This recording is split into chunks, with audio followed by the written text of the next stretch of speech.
আসসালামু আলাইকুম সবাইকে আরেকটি আইএলটিএস এর সলিউশন ভিডিওতে স্বাগতম। আজকে আমরা একাডেমিক আইএলটিএস এর একটি টেস্টের একটি প্যাসেজ সলভ করব। সেটা হচ্ছে কেমব্রিজের 17 নম্বর বইয়ের টেস্ট 1 এর প্যাসেজ 2।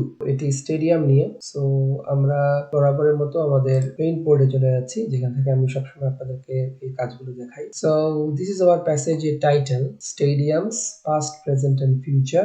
সো এটা স্টেডিয়াম নিয়ে আলোচনা, as you can understand from here, and এখান থেকে আমরা এই প্রশ্নগুলো সলভ করার চেষ্টা করব। সো যেহেতু পাস্ট, প্রেজেন্ট এন্ড ফিউচার বুঝে যাচ্ছে, এখানে অতীত, বর্তমান এবং ভবিষ্যৎ তিনটা বিষয় নিয়ে আলোচনা করা হবে। সো এখানে আমরা প্রশ্নগুলো যদি একটু দেখি, এখানে আমাদেরকে কয়েক সেট প্রশ্ন দেওয়া হয়েছে। প্রথম প্রশ্নটা হচ্ছে identifying information. So as you know, এই কোশ্চেনটা সিরিয়াল ফলো করে না। সো এটা নো সিরিয়াল, এই কোশ্চেনে কোনো সিকোয়েন্স হবে না।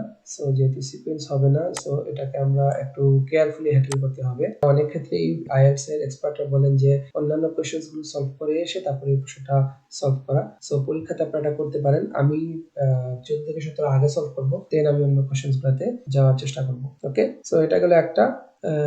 দেন উই হ্যাভ সামারি কমপ্লিশন। এটা সিকোয়েন্স মেইনটেইন করে। সো এখানে আমাদেরকে দেখেন বলে দিয়েছে যে Roman amphitheatres. So Roman amphitheatre নিয়ে যেখানে আলোচনা আছে, ওখানে গেলেই আমরা আনসারগুলো পেয়ে যাব। আর এটা বের করার একটা সূত্র হচ্ছে, এখানে কিছু শব্দ আছে, এই শব্দগুলো আপনি খুঁজে বের করার চেষ্টা করুন। যেমন এখানে রয়েছে দি এমফি থিয়েটার অফ এরিস।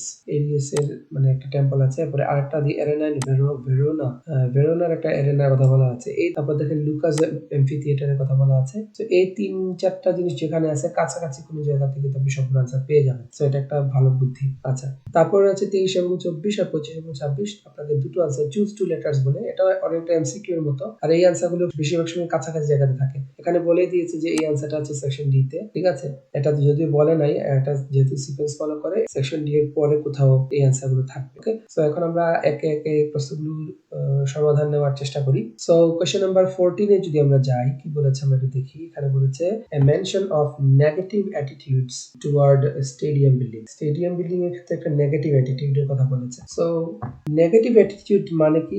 নিশ্চয়ই স্টেডিয়াম নিয়ে মানুষের মধ্যে কিছু নেগেটিভ বিষয় আসলে কাজ করে। এই বিষয়টা নিয়ে এখানে হয়তো কথাবার্তা বলেছে। হয়তো মানুষ চায় না যে এই কারণে স্টেডিয়াম গুলো ভালো না, স্টেডিয়াম বিল্ডিং করলে এই প্রবলেম গুলো হতে পারে। এই কথাগুলো কোথায় আছে, এগুলো আমাদেরকে একটু দেখতে হবে। সো আমরা একটু দেখি এখানে নেগেটিভ এর কথা আছে কিনা। সো আপনারা যদি একটু খেয়াল করেন, সেকশন এ তে একটা জিনিস খেয়াল করেন। দেখেন সেকশন এ তে 3টা প্যারাগ্রাফ রয়েছে। একটা হচ্ছে এই প্যারাগ্রাফটি, তারপরে এখানে আরেকটি, এবং দেন এখানে ফাইনালি একটি। এখানে দেখেন হাওয়েভার মানে হচ্ছে নিশ্চয়ই এখানে নেগেটিভ কোনো কিছু বলা হয়েছে। ওকে, সো আমরা এখানে একটু দেখি ফার্স্ট প্যারাতে কি বলেছে, এটাও পড়া দরকার। যেহেতু সময়ের স্বল্পতা, আমরা ওটা পড়তেছি না। ঠিক আছে, এখানে ফার্স্ট প্যারাতে এটা বলেছে যে আমরা একটু দেখি এখানে ভালো কিছু বলেছে কিনা। স্টেডিয়ামস আর among the oldest forms of architecture, vast stadiums where the public could watch sporting events, ভালো কথা বলেছে। Where at the center of the western city life as far back as the ancient Greek and Roman empires, well before the construction of the great medieval cathedral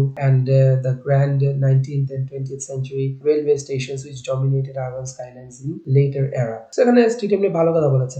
এরপরেই দেখেন এখানে কি বলেছে, today however stadiums are regarded with growing scepticism. স্টেডিয়ামের ব্যাপারে অনেকের scepticism রয়েছে, মানে মানুষ এটা নিয়ে সন্দিহান যে আসলে স্টেডিয়ামের প্রজেক্টগুলো নেওয়া ভালো কিনা। দেখেন এখানে কি বলেছে, কনস্ট্রাকশনস কস্টস ক্যান সোয়ার অ্যাবাভ 1 বিলিয়ন। এটা একটা বিশাল বড় খরচ, আপনারা বুঝতে পারছেন। 1 বিলিয়ন টাকার উপরে লাগে। সো 1 বিলিয়ন পাউন্ডস এর উপরে এখানে টাকার একটা হিসাব দিয়েছে, which is a very big amount. So এটা নিয়ে মানুষ অনেক সময় সন্দিহান থাকে যে আসলে স্টেডিয়ামের প্রজেক্টগুলো নেওয়া ঠিক হবে কিনা। তারপরে বলেছে stadiums finished for major events such as the Olympic Games or the FIFA World Cup have notably fallen into disuse and disrepair.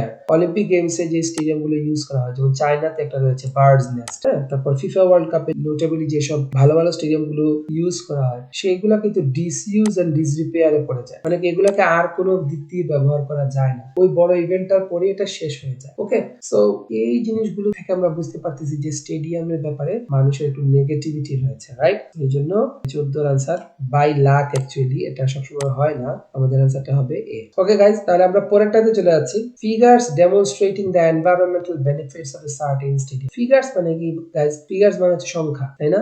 সংখ্যা, এই সংখ্যাটা কি দেখাচ্ছে? ডেমনস্ট্রেট। এই সংখ্যাটা ডেমনস্ট্রেট করছে দি এনভায়রনমেন্টাল বেনিফিটস, তার মানে পরিবেশগত সুবিধা অফ এ সার্টেন স্টেডিয়াম, একটা নির্দিষ্ট স্টেডিয়ামের পরিবেশগত সুবিধার কিছু সংখ্যা নিয়ে এই জায়গাতে আলোচনা করা হয়েছে। তো আমরা আগে দেখি সংখ্যা টংখ্যার কথা কোথায় আছে। দেখেন তো পরিবেশগত সুবিধার ব্যাপারে, সংখ্যার ব্যাপারে এখানে বিতে amphitheater of Aries এটা নিয়ে মনে হয় কিছু বলা হয়েছে। So with a capacity of 25,000 স্পেকটেটরস, এটা 200টা ঘর বাড়ি, 200 হাউসের কথা বলা হয়েছে। আবার 30,000 স্পেকটেটর, এখানে কিন্তু ওই ফিগারটা নাই। এনভায়রনমেন্টাল বেনিফিটের কথা এখানে নাই। সিতে তেমন কোনো ফিগারের কথা বলা নাই। ডিতেও আমরা তেমন কোনো ফিগারের কথা দেখছি না। 20th সেঞ্চুরি বলা আছে, দ্যাটস ইট। ইতে কি বলা আছে? এখানেও নাই। ইতেও আমরা তেমন কোনো ফিগার পাচ্ছি না। বাট এনভায়রনমেন্টাল বেনিফিটের কথা বলেছে না। আপনারা যদি খেয়াল করেন এফ এ দুইটা প্যারাগ্রাফ রয়েছে। This is the first paragraph and this is the second paragraph. Second প্যারাগ্রাফে Freiburg Mage solar stadium in জার্মানির কথা বলা হয়েছে। ওকে, সো এখানে আমার মনে হচ্ছে যে সোলার স্টেডিয়াম যেহেতু বলেছে, খেয়াল করেন এখানে যে শব্দটা সোলার, এর মানে হচ্ছে সোলার কিন্তু আমরা জানি যে এটা এনভায়রনমেন্টের জন্য ভালো, তাই না? সোলার এনার্জি এনভায়রনমেন্টের জন্য ভালো একটা বিষয়। সো মনে হচ্ছে যে এখানে এটা নিয়ে কোনো কিছু বলা হয়েছে। সো লেটস সি কি বলা আছে। Freiburg Maze Solar Stadium in Germany is the first of a new wave of stadiums as power plants. এটা পাওয়ার প্ল্যান্ট হিসেবে ব্যবহার করা হয়। ওকে, সো আমরা এখানে পাওয়ার প্ল্যান্টের কথা পেলাম। ওকে, দেন আর কি আছে, which also includes the Amsterdam Arena and the Kaohsiung Stadium. এটার মতো আরো দুইটা রয়েছে। The latter inaugurated in 2009 has, latter মানে হচ্ছে Kaohsiung Stadium, এটা কথা বলা হচ্ছে 2009 সালে আসছে। Has 8,844 photovoltaic panels producing up to 1.14 gigawatt per hour. I'm not sure এটাই মনে হয় বোঝাচ্ছে gigawatt per hour of electricity annually. This reduces, এই যে দেখেন reduce করতেছে, এই হচ্ছে আমাদের environmental benefit. The annual output of carbon dioxide by 660 tons. 660 ton করে প্রতি বছর কার্বন ডাই অক্সাইডের যে রিলিজ হয়, এই রিলিজটা এটা ঠেকাচ্ছে, তার মানে এটা ভালো। And supplies up to 80% of the surrounding area while the stadium is not in use. এবং এটা কি করে, যখন স্টেডিয়াম ব্যবহৃত হয় না, 80% of the surrounding এরিয়াতে সে বিদ্যুৎ সাপ্লাই করে। This is a proof that stadium can serve its city and have a decidedly positive impact in terms of reducing of carbon dioxide emission. তো CO2 emission নিয়ে আমরা অনেক ওয়ারিড। সো দেখেন এখানে তারা যে স্টেডিয়ামটা কথা বললো, কাওশিং স্টেডিয়াম, এটা সম্ভবত জাপান বা চায়নাতে কোথাও হবে, নামই বোঝা যাচ্ছে এরকম একটা কিছু। সো এই স্টেডিয়ামটা কার্বন ডাই অক্সাইড এমিশন রোধে দারুণ একটা ভালো ভূমিকা পালন করছে। সো এটা হবে আমাদের অ্যান্সার, রাইট? কারণ এটা পজিটিভ একটা এনভায়রনমেন্টাল ইফেক্ট এখানে দেখাচ্ছে। সো দ্যাটস ওয়াই আমাদের 15 আনসার হবে F. ওকে, সো আশা করি এটা বুঝতে পারলেন সবাই। এবার আমরা 16 নম্বর কোশ্চেনে চলে যাচ্ছি। Examples of the wide range of facilities available at some new stadiums. Wide range of facilities, বিভিন্ন ধরনের সুবিধা পাওয়া যায় এট সাম নিউ স্টেডিয়ামস, নতুন কিছু স্টেডিয়ামে। নতুন স্টেডিয়ামে সুবিধা পাওয়া যায় এরকম কোনো কিছু বলা আছে? আমরা যদি F প্যারাগ্রাফের ঠিক আগের প্যারাগ্রাফটা ফলো করি, এখানে কিন্তু কিছু নতুন স্টেডিয়ামের কথা বলা হয়েছে। ওকে, সো আমরা যদি একটু F প্যারাগ্রাফের আগে ই প্যারাগ্রাফে যে তিনটা প্যারা আছে দেখেন, এই হচ্ছে একটা প্যারা, দেন এখানে একটা para, there is a growing trend একটা প্যারা, আর এখানে আরেকটা প্যারা। সো এখানে মাঝামাঝি প্যারাতে আপনারা দেখেন অনেকগুলো শব্দ একসাথে আপনি পাবেন। Sports, such as hotels, retail outlets, conference center, restaurant and bars, chill playground and green space। এখানে আমরা আনসারটা রয়েছে। সো একটু পড়ি। এখানে বলা হয়েছে there is a growing trend for stadiums to be equipped with public spaces and services that serve a function beyond sport। তার মানে কি, স্পোর্টের বাইরেও এরা একটা বড় সার্ভিস দিচ্ছে। ওকে, such as, এই যে কি কি দিচ্ছে ওরা, একটা স্টেডিয়ামকে আপনি হোটেল হিসেবে ইউজ করতে পারবেন। রিটেল আউটলেট মানে অনেকগুলো দোকান এখানে থাকে, এটা আমাদের দেশেও রয়েছে। কনফারেন্স সেন্টার, এখানে আপনি মিটিং অ্যারেঞ্জ করতে পারবেন। রেস্টুরেন্টস, এখানে আপনি খাওয়া দাওয়ার ব্যবস্থা করতে পারবেন। তারপরে হচ্ছে বার, এখানে বারের ব্যবস্থা রয়েছে। চিলড্রেন্স প্লেগ্রাউন্ড, বাচ্চারা এখানে খেলতে পারবে। এটা উন্নত বিশ্বে প্রায় বেশিরভাগ জায়গাতেই স্টেডিয়াম গুলোতে এরকম এখন অবস্থা তৈরি করা হচ্ছে। আর গ্রিন স্পেস, এখানে সবুজে ঘেরা পরিবেশ হবে। Creating mixed use development such as this reinforces compactness and multifunctionality. এই যে মাল্টিফাংশনালিটি মানে এটাকে বিভিন্ন কাজে ইউজ করা যায়। Making it more efficient use of land and helping to regenerate urban spaces. Urban স্পেসটাও রিজেনারেট হলো এবং একই সাথে কম জায়গাতে more efficient use of land মানে হচ্ছে একটা জায়গাতেই তো আপনি অনেকগুলা ফ্যাসিলিটি পেয়ে যাচ্ছেন, আপনার আলাদা আলাদা ল্যান্ড ইউজ করে আলাদা আলাদা ভাবে এতগুলো জিনিস বানাতে হবে না। একটা স্টেডিয়াম তৈরি করলে এটাকে যদি ওইভাবে ডিজাইন করা হয় তাহলে এই সুবিধাটা আপনি পাচ্ছেন। তো তার মানে এক স্টেডিয়ামের যে মাল্টি ফাংশনালিটির কথা এখানে বলা হয়েছে। সো এটাই আমাদের অ্যান্সার হবে, যেহেতু আমাদের প্রশ্নতে বলেছিল wide range of facilities, so এই জন্য আমাদের অ্যান্সারটা হবে ই। আশা করি আপনারা বুঝতে পেরেছেন। এন্ড ফাইনালি এখানে বলেছে references to the disadvantages, অসুবিধার কথা বলেছে, of the stadiums built during a certain era, এই স্টেডিয়ামটা একটা নির্দিষ্ট যুগে তৈরি করা হয়েছিল এবং এটার কিছু অসুবিধার কথা এখানে বলা হয়েছে। সো আপনারা যদি আরো মজা বিষয় দেখেন, আপনারা যদি ই থেকে একটু ডি এর দিকে যান, এখানে কিন্তু এই সার্টেন এরাতে তৈরি করা কিছু স্টেডিয়ামের কিছু প্রবলেমের কথা এখানে বলা হয়েছে। ঠিক আছে, তো আমরা একটু দেখি ফার্স্ট প্যারাগ্রাফে কি বলেছে। There are many similarities between modern stadiums and ancient amphitheatres, এবং এটা কিসের জন্য তৈরি করা হয়? Intended for games. অ্যাম্ফিথিয়েটার হচ্ছে আপনারা যদি ইতালিতে যান এটা পাবেন, রোমান অ্যাম্ফিথিয়েটার, যে আপনারা যারা গ্ল্যাডিয়েটর মুভিটা দেখেছেন, গ্ল্যাডিয়েটরদেরকে যেই এরেনাতে নিয়ে আসা হতো, এটা অনেকটা স্টেডিয়ামের মতো ছিল, আর ওই জায়গা থেকে কিন্তু স্টেডিয়ামের আইডিয়াটা নেওয়া হয়েছে। সো এই যে বিষয়টা আর কি। বাট এরপরে কি বলেছে দেখেন, বাট মানেই হচ্ছে এখানে নেগেটিভ একটা কিছু বলা হবে। যখনই আপনার প্রশ্নতে কোনো প্যাসেজের কোথাও হাউএভার, বাট, ইনস্টেড, দো, অলদো এগুলা পাবেন, তাহলে ধরে নেবেন যে এখানে মানে ঝামেলা বা ডিফারেন্ট কিছু বলা হয়েছে একটা কিছু। ওকে, সো এখানে বলেছে but some of the flexibility was lost at the beginning of the 20th century as stadiums were developed using new products such as steel and reinforced concrete and made use of bright light for night matches। এই যে এই bright light for night match, তারপরে যে স্টেডিয়ামস এর যে ফ্লেক্সিবিলিটিটা lost হয়ে গেছে। কেন? কারণ তারা স্টিল এবং রিইনফোর্সড কংক্রিট ইউজ করেছে, এটা আগে ইউজ করা হতো না, এবং ব্রাইট লাইট, নাইট ম্যাচের জন্য ব্রাইট লাইট ইউজ করেছে, এগুলো আগে ইউজ করা হতো না। আরো আছে, এরপর আপনারা যদি পড়েন many stadium such stadiums are situated in suburban areas. অনেক, আচ্ছা আরবান এরিয়াতে স্টেডিয়াম গুলো থাকতে ঠিক আছে, কিন্তু সাবারবান এরিয়া যেখানে গ্রাম এবং শহরের একটা মিক্স পাওয়া যায়, ওখানে যখন এই স্টেডিয়াম গুলো তৈরি করা হয়, designed for sporting use only and surrounded by parking lots, এই যে these factors mean that they may not be accessible to the general public, এটা মানে হচ্ছে জেনারেল পাবলিক এখানে অ্যাক্সেস পাচ্ছে না, and require more energy to run, এখানে অনেক বেশি এনার্জি খরচ হয়, and contribute to urban heat, এবং শহরের যে হিট বাড়তেছে এটাতে একটা কন্ট্রিবিউট করে। তার মানে এখানে আমরা এই অসুবিধাগুলো পাচ্ছি, সব ডিসঅ্যাডভান্টেজ নিয়ে এখানে আলোচনা করা হয়েছে। সো এই প্যারাটা মনে রাখবেন, বিকজ এটা পরে হয়তো আমাদের কোথাও কাজে লাগতে পারে। সো এই ডি প্যারাগ্রাফে সকল ডিসঅ্যাডভান্টেজ গুলা নিয়ে, মডার্ন ডিসঅ্যাডভান্টেজ নিয়ে আলোচনা করা হয়েছে। সো দ্যাটস ওয়াই আমাদের 17 আনসার দিব ডি। আশা করি আপনারা এটা বুঝতে পারলেন। ওকে, এবার আমরা 18 থেকে 22 এর কোশ্চেন্স কে চলে যাচ্ছি। একটা ওয়ার্ড ইউজ করা লাগবে, তারা বলে দিয়েছে ওয়ান ওয়ার্ড অনলি, আর এটা হচ্ছে রোমান অ্যাম্ফিথিয়েটার। আমরা বলেছিলাম যে এই আনসারগুলো আমরা কোথায় পাবো? এরিয়াস, ভেরোনা এন্ড লুকা, এই তিনটা অ্যাম্ফিথিয়েটার কথা কোথায় আছে একটু খুঁজতে হবে, তাহলে আমরা আনসারটা পেয়ে যাব। সো আপনারা কোথায় এটা আনসারটা পাবেন একটু দেখেন তো। আমরা যদি এই যে ভেরোনার কথা আমরা এখানে পেয়েছি, এই যে আমি একটু দাগায় দিচ্ছি, বি প্যারাগ্রাফে রয়েছে ভেরোনা। এখানে এরিয়াস এর কথা বলা আছে কিনা আগেরটাতে দেখেন তো, এই যে এরিয়াস এর অ্যাম্ফিথিয়েটারের কথা বলা আছে, এখানে বলা আছে, আর সি প্যারাগ্রাফের শুরুতে আছে লুকা। আমরা হচ্ছে বি এবং সি পড়লে হয়তো আমরা সকল আনসারগুলো পেয়ে যাব। তো আমরা একটু দেখি তারা কি বলেছে, প্রশ্নতে চলে যাই, প্রথমে দেখি কি বলেছে। The Roman stadiums of Europe have proved very versatile.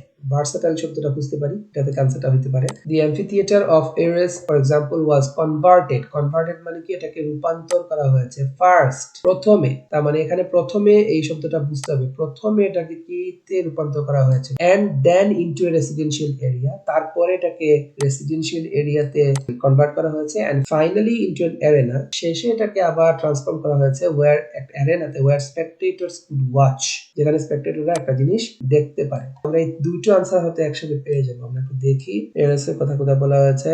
এই যে প্রথমে বি তে একদম শুরুতে রয়েছে, the amphitheatre of areas in southern western France or Arles, I am not sure, এটা এরিয়াস, আমার মনে হচ্ছে এটা আই, বড় হাতের আই দিয়ে, anyway, with a capacity of 25,000 spectators is perhaps the best example of just how versatile, এই যে versatile শব্দটা এখানে রয়েছে।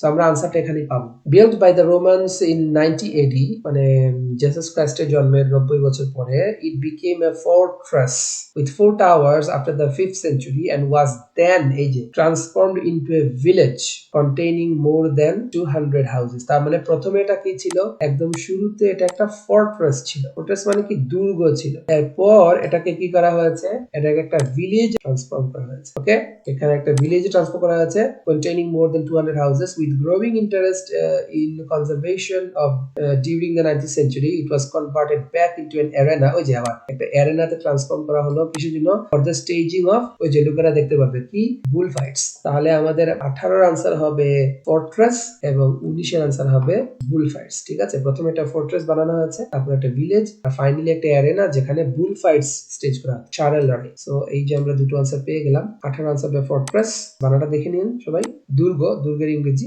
আর 19 এর আনসার হবে বুল ফাইটস। ওকে গাইস, তারপরে কি বললো, meanwhile the arena in Verona, one of the oldest Roman amphitheaters, is famous today। বর্তমানে এটা famous as a venue where, এটা কিসের ভেনিউ হিসেবে ফেমাস এটা আমাদেরকে বলতে হবে, where dash is performed। Perform মানে কি, এখানে কিছু একটা পারফর্ম করা হয়। সো আমরা দেখি ভেরোনার কথা বলা হয়েছে কোথায়, এই যে এখানে বলা আছে ভেরোনার কথা, পরের প্যারাতে বি প্যারাগ্রাফের সেকেন্ড প্যারাতে ভেরোনা নিয়ে আলোচনা আছে। দেখি আমরা কি বলেছে। Another example is the imposing arena of Verona in northern Italy with space for 30,000 spectators, which was built 60 years before the earliest amphitheater and 40 years before the Rome's famous Colosseum. It has endured the centuries and is currently considered one of the world's prime sites for opera thanks to its outstanding acoustics। এখানে sound খুব সুন্দর বাজে, অ্যাকুস্টিক্স মানে সাউন্ডের কথা, কাজে এটা কি হিসেবে ইউজ করা হয়, অপেরা হিসাবে। সো আমাদের এই ভেরোনার আনসারটা হবে অপেরা। অপেরা মানে কি, ওই যে দলগতভাবে যে সঙ্গীতগুলো গাওয়া হয়। একটু দেখে নিয়েন, যারা দেশের বাইরে আছেন এরা বুঝতে পারবেন। ফ্রান্সে এটা খুবই ফেমাস, ইতালিতে এটা খুবই ফেমাস, অপেরা। ওকে, তারপরে কি বলেছে, the site of Lucas Amphitheater has also been used for many purposes over the centuries, including the storage of something। Lucas অ্যাম্ফিথিয়েটারে প্রথম দিকে একটা কিছু স্টোর করা হতো। তো সিতে আমরা লুকার কথা পেয়েছিলাম, একটু দেখে নিই। সিতে কি বলা হয়েছে, লুকাস অ্যাম্ফিথিয়েটার নিয়ে, the area in the center of the Italian town of Lucca known as Piazza del Anfiteatro is another impressive example of an amphitheater becoming absorbed into the fabric of the city. The site evolved in a similar way to areas and was progressively filled with buildings from Middle Ages until the 19th century, variously used as house হিসেবে। And দেখেন তারপরে কি বলেছে, a salt depot। তো আমরা depot শব্দের অর্থটা জানি, ডিপো মানে হচ্ছে যেখানে কোনো কিছু স্টোর করে রাখা হয়। তার মানে হচ্ছে এটা কিসের ডিপো হিসেবে কাজ করছে, স্টোরেজ হিসেবে, সল্টে।